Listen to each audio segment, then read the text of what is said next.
You want me to look at the camera? No, you're gonna talk to her. You're not I'm gonna gonna look at Katie. Oh man, I like this much better. There's a whole lot. All right, we are You rolling. dating Donnie? I am. Yeah. Boy, I gotta talk to Donnie.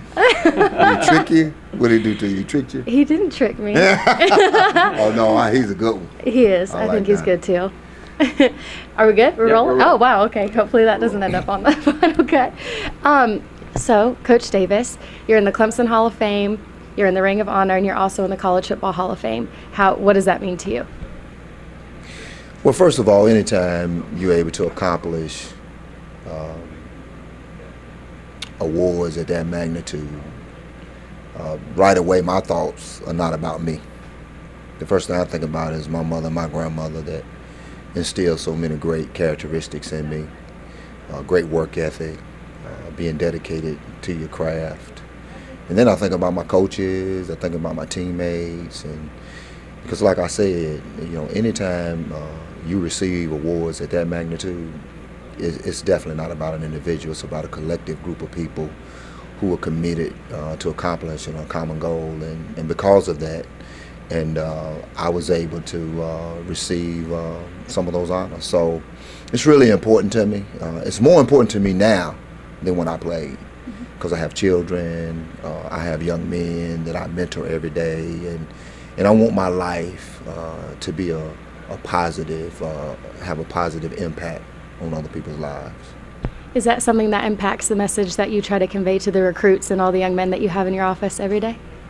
Yes. What I've done in the past and the blessings that I've received, over the years, it's all a part of who I am, and so but I can't live off what I did 30 years ago. I still have to compete today, and I like to compete at a high level, and I like to live well, and I like to enjoy life, and so I want our young men to understand that look, we earn educations, we play football, we do all those things to enjoy life, and also to impact the lives of others. Could you have ever imagined when you came here as an 18-year-old boy that all of these things could have happened to you? Not really. I can truly say that when I came to Clemson, I had no idea that I would win a national championship. I had no idea that I would be in the Ring of Honor. Those were not my goals. As an 18-year-old, I wanted to verbalize my debt of gratitude to my mother, my grandmothers, and those others that have supported me to be able to achieve the things that I've accomplished, but also to be able to come to college. So it was those individuals that came with me to Clemson. That was my goal, was to make sure I made them proud, to make sure that they knew Jeff Davis was listening to their advice, their counsel, and that being an outstanding man ultimately is what they desire for me to be. So how do you try to instill those beliefs in your children? First of all, I have to live that life every day. It's not do as I say and not as I do. It's do as I do. And so I have to live it first.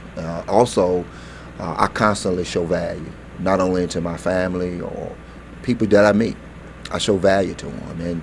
And once you show people that they are valued, then the doors are open wide for you. And then you're able to plant those seeds of encouragement. You are able to have an intimate relationship with them versus just being formal. So do you keep in contact with the rest of your teammates that you were with back in the 80s? One of the greatest pleasures that I have of being able to work at my alma mater is that I get to see the guys I played with. I get to see them weekly. I get to see them daily, because once you become a part of the Clemson family, it's a lifetime experience. You're going to always come back. Some people are trying to come back to live. Some people trying to come back to work. Some people come back just to visit.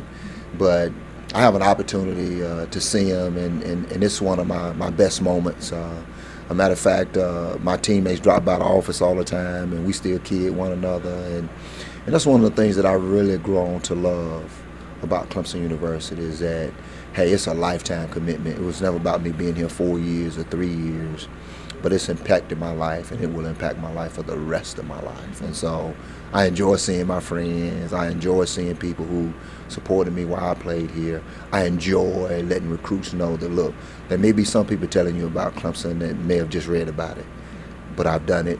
I've enjoyed it at the highest level, and it allowed me to accomplish everything that I wanted to accomplish. I'm a husband, I'm a father, I enjoyed football at its highest level, and it also gave me a degree that has value right here at Clemson. I could come back and work here. Many of your friends here at Clemson know you as the Judge. How did you get that nickname?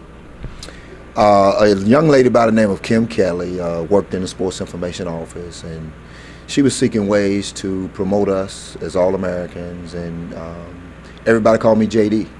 And God blessed me with great leadership skills, and I played with a passion, and so I guess JD in Latin, Juris Doctor, and the way I played the game of football with my leadership and being a fierce competitor, thus the Judge.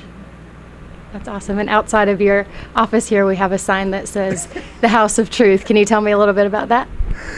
Well, I pride myself in speaking the truth into people's lives, and because ultimately I believe that the truth will make them free. I think that the truth will liberate them, and oftentimes we're not always at liberty to tell people the truth because we're concerned about losing a relationship or how it might impact individuals' lives. But I think that's one of my strengths. I think that when people come to me and I give them the truth, no matter what the outcome may be, if they're ever in a situation again, they know one thing about me, that I'm going to tell them the truth, whether it hurts, whether it sets them free. But ultimately, we know that the truth is what's best. You're very inspiring to most people, everyone I know in this office. Who inspires you? Well, first of all, it's my faith. I believe that God is my creator. I don't ever forget that, and that keeps me humble, and it doesn't allow me to arrive. I know that I have work to do every day that I every day that I wake up. I have work to do because I'm patterning my life after Christ. Also, once again, my family, my mom, my grandmother, they played such a instrumental role in my life, and then my wife Joni, of 29 years, about to be 30. You know, my 6 children, and people that I interact with every day. You know, I wake up understanding that I need to project a message. I need to convey a message that is positive, that is full of life, and so that inspires me. That keeps me going, and I look forward to it every day. Thank you so much for meeting with us today. Thank Been you. hit with some knowledge.